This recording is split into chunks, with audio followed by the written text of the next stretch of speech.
नमस्कार दोस्तों, आपका स्वागत है। अगर आपको अपने ऊपर पूरा विश्वास है कि मैं यह कर लूंगा, मैं यह करके ही रहूंगा, तो दोस्तों स्वागत है आपका इस जादू भरी वीडियो में। क्योंकि इस वीडियो को देखने के बाद मैं दावे के साथ कह सकता हूं कि आपकी सारी इच्छाएं पूरी होकर ही रहेंगी। उदाहरण के लिए, आपको क्या लगता है, ये जो इतने सारे आर्ष मुनि हुए हैं, जब यह तब साधना करने बैठते थे तो वह पूरे आत्मविश्वास के साथ साधना करते थे कि मुझे महादेव को प्रसन्न करना ही है और उसके उपरांत यह वरदान लेना है, और वह महादेव को प्रसन्न करके वरदान भी लेते थे। तो बस आपको यह विधि करने से पहले ठान लेना है, यह इच्छा पूरी करनी है तो करनी है। तो चलिए वीडियो की ओर बढ़ते हैं। दोस्तों, अगर आपने सब कुछ करके देख लिया है और आपको लग रहा है कि कोई भी मैनिफेस्टेशन या विजुअलाइजेशन आपके काम नहीं कर रहा है, आपका भाग्य आपका साथ नहीं दे रहा है, आप निराश हो चुके, तो ये वीडियो आपके लिए बहुत ही महत्वपूर्ण है और हेल्पफुल होने वाली है। इस वीडियो में आप जानेंगे कि कैसे आप अपने जीवन को एक खुशहाल जीवन बना सकते हैं। आज इस वीडियो में आपको एक ऐसी जानकारी देना जा रहा हूं जिससे आपकी पूरी लाइफ बदल जाएगी। वास्तव में आप अपना भाग्य बदल सकते हैं। अगर आप इस वीडियो में बताई गई सभी बात को ध्यानपूर्वक सुनते हैं और साथ ही साथ इस विधि को करते हैं, तो आप एक कामयाब इंसान बन सकते हैं। आज भले ही आप किसी भी स्थिति में क्यों ना हो, इस वीडियो के लास्ट में आपको एक ऐसी प्रक्रिया बताई गई है जिसे करके आप किसी भी इच्छा को पूरा कर सकते हैं और अपनी किसी भी समस्या को हमेशा के लिए दूर कर सकते हैं। दोस्तों, आप सबने इस टॉपिक पर बहुत सारे वीडियो देखे होंगे और आपको यह भी पता होगा कि अगर कोई भी विचार या विश आपके अवचेतन मन तक पहुंच जाए तो उस विचार को वास्तविकता में बदलने से कोई नहीं रोक सकता है। लेकिन वह मूवमेंट कौन सा है जब सबकॉन्शियस माइंड पूरी तरह से एक्टिव होता है? अधिकतर सभी यही बताते हैं कि सुबह उठने के बाद आपका सबकॉन्शियस माइंड एक्टिव रहता है, लेकिन कब और किस समय यह किसी ने आज तक नहीं बताया है। फ्रेंड्स, नॉर्मली जब आप अचानक से सोकर उठाते हैं, उस समय आपका सबकॉन्शियस माइंड एक्टिव होता है। मतलब वह आपकी बातों को सिर्फ सुनता है लेकिन स्टोर नहीं कर पाता है। मतलब सबकॉन्शियस माइंड सब सुनता है, लेकिन वह मन उस समय आपकी बातें नहीं सुनेगा, क्योंकि अवचेतन मन केवल चेतन मन की बात सुनता है। और अवचेतन मन तक बात कैसे पहुंचा है, यह हम आपको आगे वीडियो में बताने वाले हैं। तो बस वीडियो में एंड तक बने रहिएगा। और ऐसी ही और जानकारी भरी वीडियो देखने के लिए आपके अपने चैनल सब्सक्राइब करना मत भूलना। तो चलिए वीडियो शुरू करते हैं। दोस्तों, आपका मैनिफेस्टेशन स्क्रिप्ट पूरी तरह से काम नहीं कर पाता है। आज आप जानेंगे वह मेंटल स्टेज जब आपका माइंड सुपर कॉन्शियस स्टेज में होता है, जब आपका सबकॉन्शियस माइंड आपके हर विचार को सुनता भी है और स्टोर भी करता है, और सबसे महत्वपूर्ण, आपके विचार वाइब्रेशन बनकर सीधा यूनिवर्स तक पहुंचाने के लिए तैयार करता है। इसे थोड़ा सा डिप्लीट क्लियर हो सके और आप इस प्रक्रिया को पूरे विश्वास के साथ कर सके। सुपर कॉन्शियस स्टेज वह पल है, वह मूवमेंट है जिसमें आप जो भी विचार माइंड में सोचते हैं वह विचार रियलिटी में हो सकते हैं, क्योंकि इस समय ही आपकी चेतना ब्रह्मांड से कनेक्ट होती है। यह एक ऐसा मूवमेंट होता है जहां सृष्टि आपकी किसी भी इच्छा को पूरा करने के लिए बाध्य है, तैयार रहती है। फ्रेंड्स, यह समय होता है सुबह 3 से 5 बजे तक। इसी समय को हम ब्रह्म मुहूर्त भी कहते हैं और इस समय को क्रिएटर टाइम भी कहते हैं, और सिख धर्म में इसी समय के लिए बहुत सुंदर नाम दिया गया है, अमृत वेला, जिसके द्वारा इस समय का महत्व स्वयं ही साबित हो जाता है। ईश्वर भक्ति के लिए यह सर्वश्रेष्ठ समय है। इस समय उठने से मनुष्य को सौंदर्य, लक्ष्मी, बुद्धि, स्वास्थ्य आदि की प्राप्ति होती है।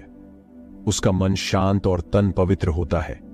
जब सूर्य की किरणें धरती के दोनों तरफ एक ही जगह पड़ती है तो इंसान का सिस्टम खास तरीके से काम करने लगता है। दोस्तों, यही समय है जब ब्रह्मांड की शक्तियों को हासिल करने का सही समय होता है। मैं ये बात दावे के साथ कह सकता हूं, क्योंकि मैंने जिसको भी इस तरीके के बारे में बताया है उसका जीवन वास्तव में पूरी तरह से बदल गया है, और मैंने खुद भी आजमाया हुआ है। इस समय जब आप सुबह उठते हैं तो आपका सिस्टम एक विशेष तरीके से व्यवहार करता है। अगर आप इसे सही तरीके से प्रयोग करें तो आपको अविश्वसनीय परिणाम मिलते हैं। अब इस समय को धार्मिक और आध्यात्मिक रूप से समझते हैं। देखिए, ब्रह्म मुहूर्त और अमृतकाल एक समय है जब यूनिवर्स आपको एक नया जीवन देता है। ठीक इसी समय बी को अंकित होने के लिए जरूरी मदद मिलती है। वह अन्य समय के मुकाबले इस समय ज्यादा तेजी से विकसित होता है। सबसे शक्तिशाली मुहूर्त ब्रह्म मुहूर्त होता है। ब्रह्म मुहूर्त आध्यात्मिक, शारीरिक और मानसिक हर तरह से आपके अंदर एक नई ऊर्जा का संचार करता है। यह समय जब देवता धरती लोक पर भ्रमण करते हैं। रामायण के अनुसार रावण की लंका में स्थित अशोक वाटिका में हनुमान जी ब्रह्म मुहूर्त में ही पहुंचे थे। आयुर्वेद के अनुसार ब्रह्म मुहूर्त में उठकर टहलने से शरीर में संजीवनी शक्ति का संचार होता है और यही कारण है कि इस समय बहने वाली वायु को अमृत तुल्य कहा गया है। ब्रह्म मुहूर्त में उठने वाला व्यक्ति सफल, सुखी और समृद्ध होता है। अथर्ववेद और सामवेद में भी बताया गया है। अगर आप ब्रह्म मुहूर्त में अपनी इच्छाओं को प्रकट करते हैं और आपकी चेतना तक पहुंचाते हैं तो उनका पूरा होना तय है। आज के मॉडर्न साइंटिस्ट भी इस बात को मानते हैं कि ब्रह्म मुहूर्त में कुछ तो ऐसा होता है जो हमारी कल्पना से परे है। अब समझते हैं कि आपको इस समय का प्रयोग कैसे करना है। मैं आपको 2 तरीके बताने जा रहा हूं। नंबर 1, आपको सुबह 3:04 से 5:30 के बीच उठते ही सबसे पहले यह करना है, मैं जो भी बताने वाला हूं उसको मेरे साथ दोहराना है। उससे भी पहले एक अचूक विधि आपको करनी है और उसके लिए आपको ही अपने दोनों हाथों की हथेलियों को कुछ देर तक देखते रहना है और फिर उन्हें चूमना है। ऐसा करने से हमारे भाग्य की रेखाएं हमारे अनुकूल परिणाम देने लगती हैं। उसके बाद हाथ जोड़कर या ध्यान मुद्रा में बैठ जाना है। अब जो प्रार्थना मैं बोलने वाला हूं मेरे साथ आपको भी बोलना है और यह कल्पना करना है यह सब मेरे वास्तविक जिंदगी में है। सच्चे मन और भाव से बोलना है। तो शुरू करते हैं। मैं एक सच्चा और साफ दिल का इंसान हूं। मेरे पास पैसों की कोई समस्या नहीं है। मेरे सारे काम बहुत आसानी से पूरे हो गए हैं। मेरी इनकम पहले से बहुत ज्यादा है और मेरा बिजनेस या मेरी जॉब बहुत अच्छी चल रही है। मैं इसके लिए परमपिता परमेश्वर आपका दिल की गहराइयों से धन्यवाद करता हूं और इसे कम से कम 10 मिनट तक इसी समय रोज दोहराना है और पहली बार करते समय यह आपको एक बार लिख लेना है। पहले ले दिन, इसके बाद आपको ज्ञान मुद्रा में बैठना है। आप बेड पर भी बैठकर कर सकते हैं और यह कल्पना करनी है कि आप जो भी कार्य कर रहे हैं, आप जिस भी कार्य से पैसा कमाते हैं वह बहुत अच्छा चल रहा है। आप और आपका परिवार बेहद खुश है। आप रोजाना पेमेंट रिसीव कर रहे हैं। आप बहुत खुशी है। इस तरह से कल्पना करना है, महसूस करना है कि हर सांस लेते समय वह खुशी आपको महसूस हो।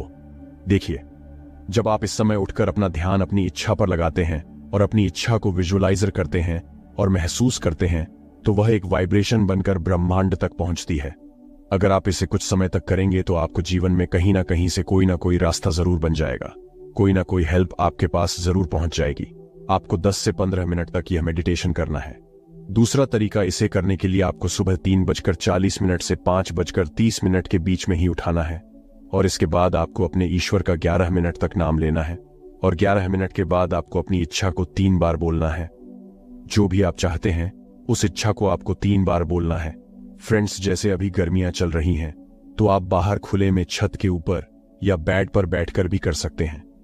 इसमें नहाना कोई जरूरी नहीं है, बस आप मन से साफ रहे और आपको इसे करने से पहले कुछ भी खाना नहीं है और कोई भी दूसरा विचार मन में ना आने दे। शुरुआत में आपको थोड़ी परेशानी हो सकती है, लेकिन आप इसे जब सा दिन तक करेंगे तो आपको इसका असर खुद पर खुद दिखने लगेगा। मैंने अब तक जिनको भी यह बताया है उनमें से कई के साथ पहले दिन से ही कुछ ऐसा हुआ है जिससे उनकी समस्या सॉल्व हो गई है। यह अब आपके ऊपर है कि आप कितने विश्वास के साथ इसे करते हैं। यह सारा प्रक्रिया 20 से 25 मिनट का है। आप करके देखें, आपको लाभ जरूर मिलेगा। और दोस्तों, यूनिवर्स की नजर, परमात्मा की नजर, इस ब्रह्मांड की नजर आप पर कब पड़ती है और जब उस ईश्वर की नजर आप पर पड़ेगी तो सब कुछ बदल जाएगा। आपने देखा होगा, कई लोग जीवन में बहुत संघर्ष करते हैं, बहुत मेहनत करते हैं और आखिर में उनके पास परिणाम कुछ नहीं आता है। क्यों, जानने के लिए हमारे साथ वीडियो में एंड तक बने रहिएगा और मैं आपको विश्वास दिलाता हूं कि इसे देखने के बाद आपकी सारी परेशानी और मन में उठने वाले सारे सवालों के जवाब मिल जाएंगे। बट अब की वीडियो को बिना स्किप किए देखना है, क्योंकि आपसे कोई महत्वपूर्ण जानकारी छूट जाएगी जिससे आपकी इच्छा पूरी होने में बाधा उत्पन्न होगी। वीडियो शुरू करने से पहले अगर आप सच्चे दिल से नमो यूनिवर्स लिखकर बुड्ढा स्टोरी हब चैनल को सब्सक्राइब करना मत भूलना। तो चलिए वीडियो शुरू करते हैं। माना ऐसे बहुत सारे लोग हैं बहुत सारे लोग आपने ऐसे देखे होंगे कि जो सुबह 5 बजे उठ करके काम के लिए चले जाते हैं, रात को भी लेट घर में लौट कर आते हैं और वह दिन भर बहुत मेहनत करते हैं, लेकिन फिर भी उनका जो पूरा जीवन है वह मेहनत में ही गुजर जाता है। तो और कई लोग ऐसे भी आपने देखे होंगे कि जो इतनी मेहनत भी नहीं करते हैं, लेकिन फिर भी उनको जीवन में सब कुछ मिलता है। तो ऐसा क्या कारण है? देखिए, जो बहुत ज्यादा मेहनत कर रहा है फिर भी उसको वह चीज नहीं मिल पा रही है जो वह चाहता है। जितनी मेहनत करता है उतना नहीं मिलता है। और एक वह व्यक्ति है जो इतनी मेहनत भी नहीं करता है और उसको वह सब कुछ मिल जाता है। तो इसका कारण यही है कि यूनिवर्स की उस परमात्मा की नजर आपके ऊपर पड़ती है, तो उसके बाद आपके जीवन में चमत्कार होना शुरू हो जाते हैं और जो फिर आप अपने जीवन में चाहते हैं वह सब कुछ मिलना शुरू हो जाते हैं। तो अब समस्या यह है कि उस परमात्मा की नजर हम पर कब पड़ेगी, तो वह अपने आप नहीं पड़ेगी। आपको कुछ ऐसा कहना पड़ेगा कि जैसे आप भी उस कैटेगरी में आ जाओ कि जो आपको मेहनत कम करनी पड़े और आपके सब काम बनने लगे। अब कई लोग बोलते हैं कि अगर ऐसा होता तो दुनिया में लोग मेहनत क्यों करते, सबके सब काम ऐसे ही बन जाते।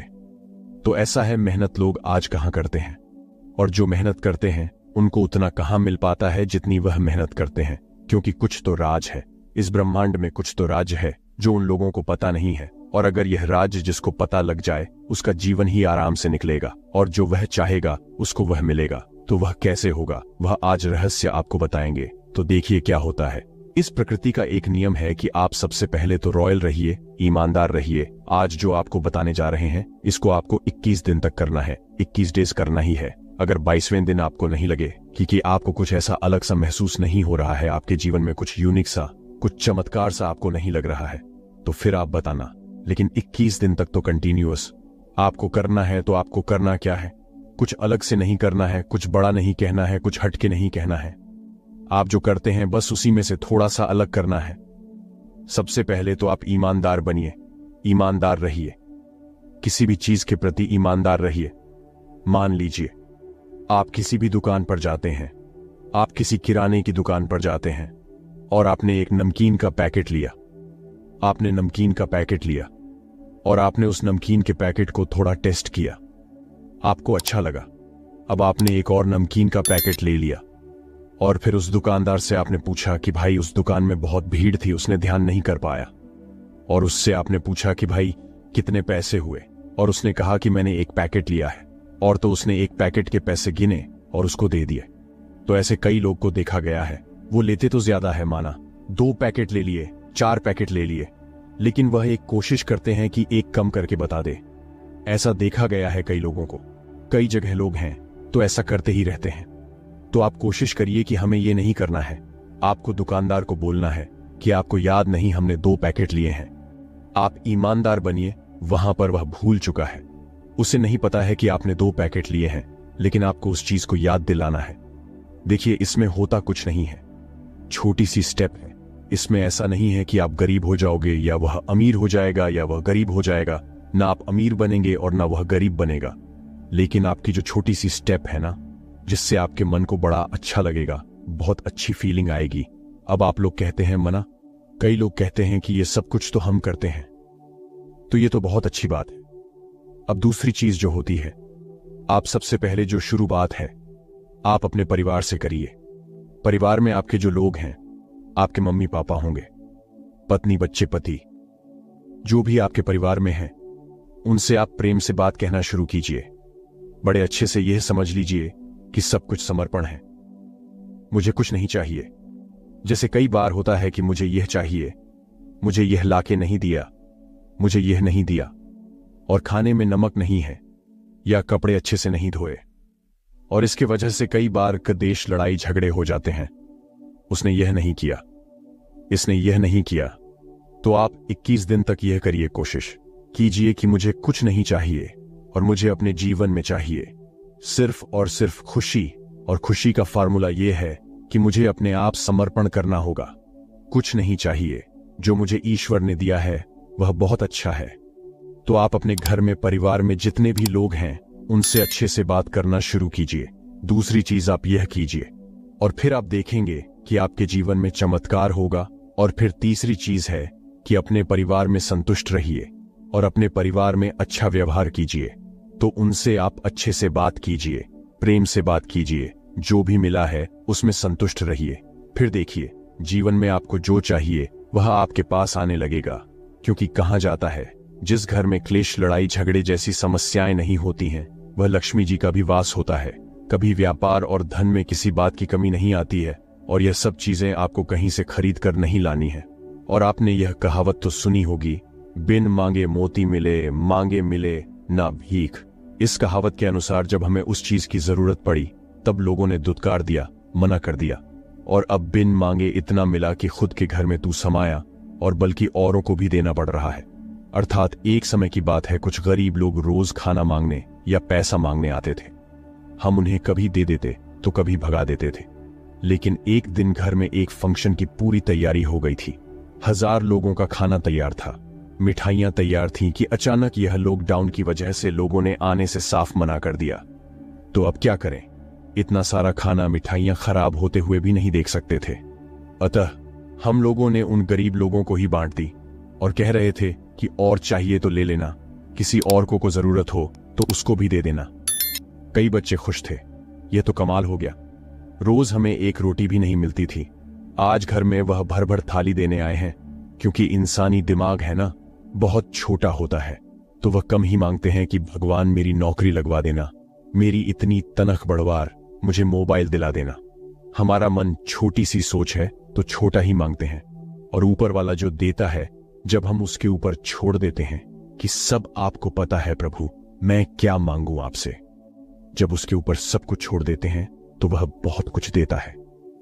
इसलिए कहा गया है कि बिन मांगे मौत ही मिले, और मांगे मिले ना भीख। आज एक छोटा बच्चा है, आपसे कुछ मांगेगा। मैंने छोटा बच्चा है, उसकी कितनी सी समझ है, वह क्या मांगेगा? उसको एक टॉपी चाहिए, कहीं मार्केट में जाएगा, उसको एक टॉपी दिला दो, कोई बिस्किट दिला दो, कुछ पैकेट दिला, इतना ही कुछ मांगेगा। या और थोड़ा सा समझदार है तो अपने उड़ने पहनने की कोई वस्तु मांगेगा। लेकिन आपके लिए, अब आप उसके लिए कितनी बड़ी प्लानिंग लेकर के चलते हैं, किसको क्या देना है, क्या कहना है, क्योंकि उसकी तो सोच उतनी सी, उतना दिमाग है उसका। लेकिन आप समझदार हैं। तो इसी प्रकार भगवान भी हमारा पिता है, और वह समझदार है, वह हमसे बहुत ज्यादा, और उसकी प्लानिंग है कि इसके लिए क्या देना है और क्या चाहिए, इसलिए उसके ऊपर छोड़ दो तो वह देगा जो आपने ने कभी सोचा भी नहीं होगा। और जब हम परिवार से कुछ मांगते हैं, कुछ छीन है, लड़ाई झगड़े करते हैं, क्लेश करते हैं, तो ऐसा नहीं कि आपको मिल जाएगा, आपकी वह चीज आपसे और दूर होती चली जाएगी। लेकिन जब आप उसको समर्पण कर देंगे कि मुझे कुछ नहीं चाहिए, जो आप दोगे उसी में राजी है, फिर आप देखोगे कि जो आपके मन में है वह आपके सामने प्रकट हो जाएगा। ये रहस्य आपको बताते हैं। और ये ऐसा नहीं है कि आपको यह कहीं से सुन के, पढ़ के बता रहे, ये माना बहुत लोगों के जीवन के, हमारे स्वयं के जीवन का अनुभव है। आपको जो भी बताते हैं तो वह प्रैक्टिकल लोगों के जीवन के अनुभव है, अपने खुद के जीवन के अनुभव हैं, वही आपको बताते हैं। ऐसे कितने उदाहरण है कि जिसने कभी किसी से कुछ नहीं मांगा और आज उन लोगों के पास सब कुछ है, और आपको भी सब कुछ मिलेगा। बस आपको शांत रहना होगा, समर्पण भाव से रहना होगा। और तीसरी चीज है कि कभी आप किसी से कोई उम्मीद नहीं रखिए, कोई इच्छा नहीं रखिए, किसी भी व्यक्ति से कोई उम्मीद ना रखें। कई बार ऐसा होता है कि उम्मीद हमें धोखा दे जाती है। हम किसी व्यक्ति से उम्मीद रखते हैं, इच्छा रखते हैं कि इससे हमें मिलेगा, इससे ऐसा मिलेगा, और जब वह चीज नहीं मिलती है तो हमें धोखा मिलता है। कई बार लगता है कि व्यक्ति हमारी तारीफ करेगा, पर नहीं करता है। यह व्यक्ति मुझे ये लाख देगा, वह नहीं मिलता है तो दुखी हो जाते हैं। उम्मीद आप किसी भी व्यक्ति से नहीं रखिए। हमेशा याद रखिए, यह परमात्मा के महावाक्य है कि उम्मीद रखना है तो सिर्फ एक से रखिए, वह है ईश्वर। वो परमात्मा से उम्मीद रखिए, फिर देखिए आप जो चाहते हैं वह आपको मिलेगा। यह आपको सब कुछ अनुभव की हुई बातें बताते हैं। और चौथी चीज आपको करना है कि कोई भी परिस्थिति हो, कैसी भी परिस्थिति हो, उसमें आपको खुश रहना है। आप ये देखिए, अगर हमारे साथ कुछ ना कुछ घटित होता है, कोई घटना घटती है, कुछ ना कुछ होता, तो ये हमारे ही कर्मों का परिणाम है। ठीक है, मैं इनको काट लेता हूं, सहन कर लेता हूं, और आगे जो मेरे साथ होगा वह बहुत अच्छा होगा, क्योंकि अभी जो मेरे कर्म हैं वह बहुत अच्छे हैं। इस बात को आप बिल्कुल नोट कर लीजिए कि आगे जो होगा बहुत अच्छा होगा। जब आप इस चीज को अपने दिमाग में रखेंगे कि आगे मेरे जीवन में बहुत अच्छा होगा, मेरे जीवन में आगे चलकर चमत्कार होगा, चमत्कार देखना चाहता हूं मैं, तो फिर देखिए कि उस ईश्वर की, परमात्मा की नजर, यूनिवर्स की नजर आपके ऊपर भी पड़ेगी और आपके जीवन में चमत्कार होंगे, क्योंकि आप उस कैटेगरी में आ जाए। एफ। अभी आपको लगता है ना कि सब कुछ मैं कर रहा हूं, हम कर रहे हैं। ऐसा नहीं, आप ईश्वर के ऊपर भरोसा रखिए। और चौथी चीज बताते कि आप हर चीज को भगवान के ऊपर समर्पित कर दीजिए। आज मैंने यह काम किया है, यह कार्य किया है, आपको समर्पित है। आपने करवाया है, मैंने कुछ नहीं किया है, बस मैंने किया है। यह आपके जिम्मे है। ईश्वर आप देख लेना प्रभु। और होता क्या कि इंसान इसलिए परेशान होता है कि मैं इस चीज को कर लूंगा, मैंने इसको किया है। मैं जो अही होता है ना, वह आगे नहीं बढ़ने देता है। और जिस व्यक्ति के अंदर अहंकार रहता है, भगवान की नजर उसके ऊपर, यूनिवर्स की नजर कभी नहीं पड़ती है। लेकिन जब वह अहम को त्याग देता है, मैं कुछ नहीं कर सकता हूं, सिर्फ मैं निमित्त मात्र हूं। ईश्वर ने मुझे निमित्त बनाया है, चाहे परिवार के निमित्त बनाया हो, किसी व्यक्ति के निमित्त बनाया हो, किसी कार्य के करने को निमित्त बनाया हो, कि बस ईश्वर ने मुझे निमित्त बनाया है। कराने वाला वह है, मैं कुछ नहीं कर सकता हूं। मैं तो बस अपने कर्तव्य का पालन कर रहा हूं, जिसके निमित्त मुझे ईश्वर ने बनाया है। फिर देखिए परमात्मा की नजर कैसे आपके ऊपर पड़ती है। यूनिवर्स की नजर आप पर तभी पड़ेगी जब आप सबसे अलग होकर के काम करेंगे, तभी पड़ेगी। अभी आप सोचते हैं कि मैं अपनी नौकरी लगवा लूंगा, मेरी लाइफ बढ़िया कर लूंगा, मैं सब कुछ अच्छे से कर लूंगा, मैं ये कर लूंगा। मैं नहीं, ऊपर वाला ईश्वर है, भक्त सब कुछ अच्छा करेंगे, मुझे विश्वास है। आप अपने अंदर ऐसे विचार लाइए कि मेरा सब कुछ बहुत अच्छा होगा, ईश्वर मेरे साथ है। बस आप यह विचार लाइए कि मैं सबको खुश देखना चाहता हूं। कहा जाता है न कि सर्वे संतु सर्वे भवन्तु सुखना, सर्वे संतु रामहा, सर्वे भद्राणी पश्यन्तु मां, कस्य दुख भाग भवे मना, कि पूरा विश्व प्रसन्न रहे। और जब आप सब में खुशी की भावना देखते हैं, सबको खुश देखना चाहते हैं, तो फिर ईश्वर की नजर आपके ऊपर पड़ती है। अब एक और चीज आपको लास्ट में बताएंगे कि उस परमात्मा को, ईश्वर को कैसे पता चलता है कि आपको क्या चाहिए। मान लीजिए आपके पड़ोस में एक बाइक आती है, नई बाइक। अब जब कोई नई बाइक लाता है तो देखिए वहां दो प्रकार के व्यक्ति रहते हैं। एक के मन में हीन भावना आएगी, देख करके गलत भावना आएगी, और फिर ईश्वर देखता है कि अरे इसको ये बाइक अच्छी नहीं लगी, इस बात को समझना। दूसरा एक व्यक्ति होगा, कहेगा वाह, अरे बहुत बहुत बधाई हो आपको, आप नई गाड़ी खरीद करके लाए हैं, नई बाइक लाए हैं। एक वह होता है जो ऊपर ऊपर वाली बधाई देता है, और एक वह होता है जो अंदर से दिल से बधाई देता है। बहुत मजा आ गया है, तो कि आपको तो बहुत खुशी होनी चाहिए कि चलो अरे पास वाले की बाइक आ गई है। और जब ईश्वर देखता है कि अरे इसको तो बड़ी खुशी हो रही है, इसकी बाइक आने से इसको खुशी हो रही है, तो कैसे ना कैसे करके इसको भी बाइक दिलाओ, इसको भी बाइक दिलानी चाहिए। तो यूनिवर्स आपको उफ देता है। तो उस ईश्वर को कैसे पता चलता है आपकी भावनाओं से कि आपको क्या चाहिए। मान लीजिए अगर किसी की लड़ाई हो रही है और अगर आपको मजा आ रहा है, किसी का नुकसान हो रहा है, आपको मजा आ रहा है, तो फिर वह ईश्वर देखता है कि अरे इसको तो बड़ा मजा आ रहा है। तो भगवान हमारी भावनाओं को देखता है, यूनिवर्स वह हमारी भावनाओं को देखता है कि इसको किस चीज में खुशी हो रही है, और जिसको हम में जिस चीज में हमें खुशी मिलती है वह चीज भगवान हमें देता है, वह यूनिवर्स देता है। और उसको ये नहीं पता कि आपको क्या चाहिए, वह आप देखते भगवान देखता है कि आप किस चीज में खुश हैं, आपको खुशी कहां से मिल रही है, और जिस चीज में आपको खुशी मिलेगी वह चीज आपको देता है। अब कई बार क्या होता है, दूसरे का नुकसान हुआ किसी चीज में और हम खुश हो जाते हैं, तो अब वह फिर यूनिवर्स देखता है कि अरे इसको तो इस चीज में खुशी मिल रही है। इसीलिए हमें सबके प्रति भला सोचना है, अच्छा सोचना है और अच्छा करना है। तो जो हम करेंगे, जो देंगे वही हमें मिलेगा। हम दूसरों को खुशियां देंगे तो खुशियां हमें भी मिलेंगी। तो देखिए फिर उसी प्रकार भगवान देखता है, और जब उसकी नजर आपके ऊपर पड़ती है तो आपके जीवन में चमत्कार होना शुरू हो जाते हैं, क्योंकि भगवान के पास तो भंडार है, उसके यहां कभी कोई कमी नहीं पड़ती है। दोस्तों अभी हम बताने वाले हैं पानी की सबसे शक्तिशाली प्रार्थना। इस प्रार्थना को ध्यानपूर्वक सुने, क्योंकि इस प्रार्थना से अब जो चाहोगे वह पूरा कर सकते हैं। जो मांगोगे वह आपको मिल सकता है। तो चलिए शुरू करते हैं। दोस्तों, क्या आपने कभी सुना है कि एक गिलास पानी से हम अपनी सारी इच्छाएं पूरी कर सकते हैं? जी हां, यह बिल्कुल सही है।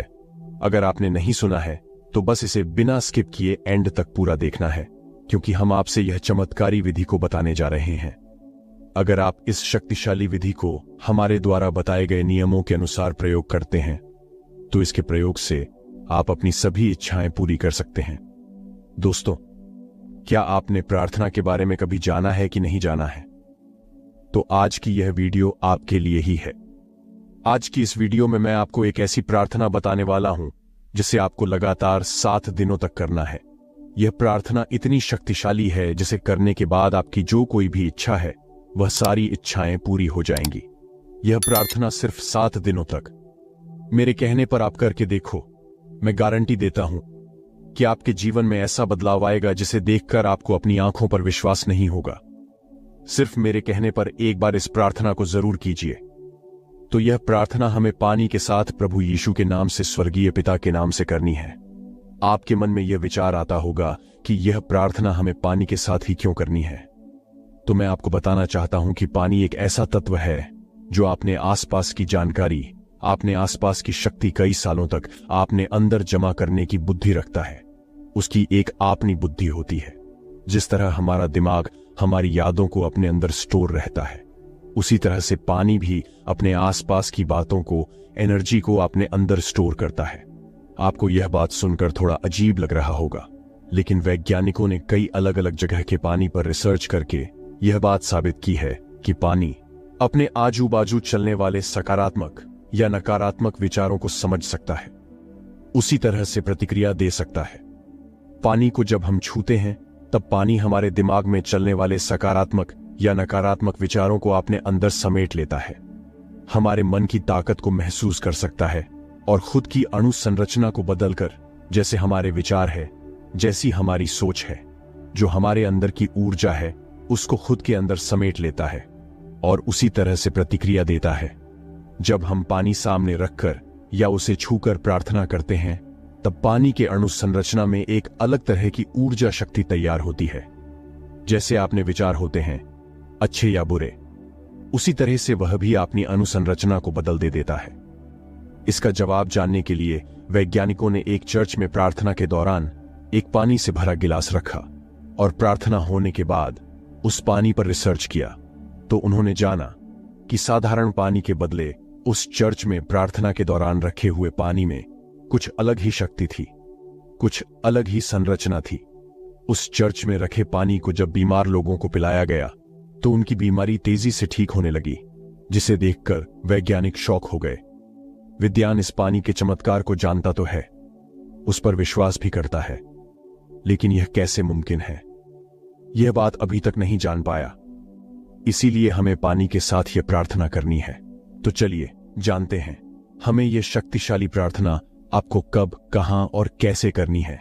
यह प्रार्थना आप सुबह उठने के बाद या दोपहर को या रात में सोने से पहले कभी भी कर सकते हो। इस प्रार्थना का कोई टाइम टेबल नहीं है। जब आपके मन में आए तब आप यह प्रार्थना कर सकते हो। और जैसे मैं बता रहा हूं, बिल्कुल उसी तरह से आपको यह प्रार्थना करनी है। तो सबसे पहले आपको एक खाली गिलास लेना है और उस गिलास में पीने का पानी भरना है। पानी भरते समय एक बात का ध्यान रखना है कि आपको अपने मन में सकारात्मक और अच्छे विचार ही लाने हैं। फिर उस पानी से भरे गिलास को आपको एक रूम में लेकर जाना है जहां पर कोई शोर ना हो, एकदम शांति हो। आपको अपने रूम का दरवाजा बंद करके यह प्रार्थना अकेले में करनी है, क्योंकि पानी से सिर्फ आपकी ही एनर्जी खुद के अंदर संभाले। इसीलिए आपको यह प्रार्थना अकेले में करनी है। फिर स्वर्गीय पिता के सामने आपने घुटने टेक कर पानी से भरा ग्लास अपने सामने रखकर उस ग्लास को अपने हाथों से पकड़कर अपनी आंखें बंद करके आपको यह प्रार्थना शुरू करनी है। प्रार्थना में क्या बोलना है यह मैं आपको बताता हूं। तो प्रार्थना करते समय आपको बोलना है, हे स्वर्गीय पिता, मैं तेरा धन्यवाद करता हूं कि तूने मेरी जिंदगी सुखमय कर दी है। मैं धन्यवाद करता हूं इस जल का जिसे मैं पीने वाला हूं, और मैं धन्यवाद करता हूं कि तूने मेरी हर एक इच्छा पूरी कर दी है, चाहे आपकी इच्छा पूरी भी नहीं हुई हो तब भी आपको अपने पूरे विश्वास से धन्यवाद देना है। चाहे आपकी कोई भी इच्छा हो सकती है, जैसे कि आप किसके साथ शादी करना चाहते हैं, या आप कोई अच्छी नौकरी चाहते हैं, या कोई बीमारी से जूझ रहा है, या किसी को अमीर आदमी बनना है। चाहे आपकी कोई भी इच्छा हो, आपको सिर्फ विश्वास से बोलना है कि हे मेरे स्वर्गीय पिता, मैं आपका पूरे मन से धन्यवाद करता हूं कि मेरी उसके साथ शादी हो गई है, मुझे नौकरी मिल चुकी है, मैं बीमारी से ठीक हो गया हूं। ये जो आपकी सोच है, आपका विश्वास है, आपके शरीर की जो पॉजिटिव एनर्जी है, वह आपके शरीर से आपने पकड़े हुए गिलास के पानी में चली जाती है, और पानी हमारे शरीर की एनर्जी को खुद के अंदर समा लेता है, और आपके शरीर में जो सकारात्मक सोच की एनर्जी तैयार होती है, उससे कई गुना ज्यादा वही एनर्जी पानी आप अपने अंदर तैयार कर लेता है। आपको यह बात ध्यान में रखनी है कि जब आप प्रार्थना कर रहे हो और आप जो कोई इच्छा मांग रहे हो, तब आपको एक ही प्रार्थना मांगनी है। आपको सारी इच्छाएं एक साथ नहीं मांगनी है। आप चाहते हैं कि मेरी यह इच्छा जल्दी पूरी हो, तब आपको एक प्रार्थना में लगातार 7 दिनों तक सिर्फ 5 ही इच्छा मांगनी है। ऐसा नहीं है कि आप एक ही प्रार्थना में कई सारी इच्छा मांगे लेते हैं। कई बार आप ऐसा करते हो तो आपकी एक भी इच्छा पूरी नहीं होगी। इसीलिए जब आप प्रार्थना में कोई इच्छा मांगते हो, तब आपको सिर्फ 5 इच्छा ही मांगनी है, इससे ज्यादा नहीं मांगनी है। आपको यह बात ध्यान में रखनी है कि जब आप प्रार्थना कर रहे हो, तब आपका एक हाथ उस पानी के गिलास को टच रहना चाहिए। तभी आपके शरीर की जो एनर्जी है, जो विचार है, वह पानी आपने अंदर समेट सकेगा। जो मैंने बताया है, वह सारी बातें ध्यान में रखकर आपको यह प्रार्थना करनी है, और प्रार्थना खत्म होने के बाद गिलास में रखा पानी आपको पीना है। फिर मैजिक देखिए, पानी आपके शरीर में जाते ही आपका शरीर एक ऐसी पॉजिटिव एनर्जी तैयार करेगा। जो शब्द आपने प्रार्थना में बोले हैं, जिस इच्छा के लिए आपने धन्यवाद दिया है, वही इच्छा, वही शब्द, वही एनर्जी आपके शरीर से निकलकर ब्रह्मांड में चली जाती है, और यह ब्रह्मांड अपनी पूरी ताकत से आपकी यह इच्छा, आपकी यह बात, आपकी यह एनर्जी पिता परमेश्वर के राज्य में भेज देता है, और स्वर्गीय पिता आपकी उस प्रार्थना का आपको फल देता है। और आप यह प्रार्थना जब लगातार 7 दिनों तक करते हो, तब आपकी चाहे कोई भी इच्छा हो, वह सारी इच्छा 100% पूरी हो जाएगी। मैं आपको एक बहुत इंपॉर्टेंट बात बताना चाहता हूं कि इस पानी की प्रार्थना का गलत उपयोग न करें, क्योंकि आप इस प्रार्थना का उपयोग किसी को नुकसान पहुंचाने के लिए या किसी को दुखी करने के लिए करते हो। तब पहले वह बात आपके साथ होगी, फिर उसके साथ होगी जिसके लिए आपने यह किया है। तो मेरी आपके साथ यही विनती है कि आप इस प्रार्थना का उपयोग गलत कामों के लिए ना करें। इस प्रार्थना का उपयोग आप उस काम में भी कर सकते हो जहां आपको अपयश आ रहा है। जैसे कि आप कोई बिजनेस करना चाह रहे हो, लेकिन किसी कारण से आप उस काम में सफल नहीं हो पा रहे हो, या आपको कोई गवर्नमेंट जॉब चाहिए, आप उसके लिए मेहनत तो कर रहे हो, फिर भी आपको अपनी मेहनत का फल नहीं मिल रहा है, आप बार बार असफल हो रहे हो। तब आपको इस तरह प्रार्थना करनी है। जब आप कोई इंपॉर्टेंट काम करने बाहर जा रहे हो, तब आपको पहले यह पानी की प्रार्थना करनी है, और वह पानी पीकर आपको उस काम पर जाना है। मैं गारंटी देता हूं कि आपका चाहे वह कोई भी काम हो, वह प्रभु यीशु के नाम से, स्वर्गीय पिता के नाम से सफल हो जाएगा।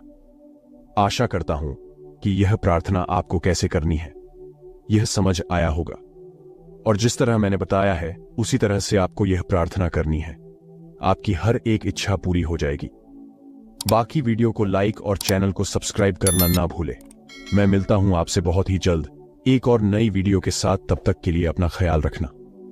धन्यवाद।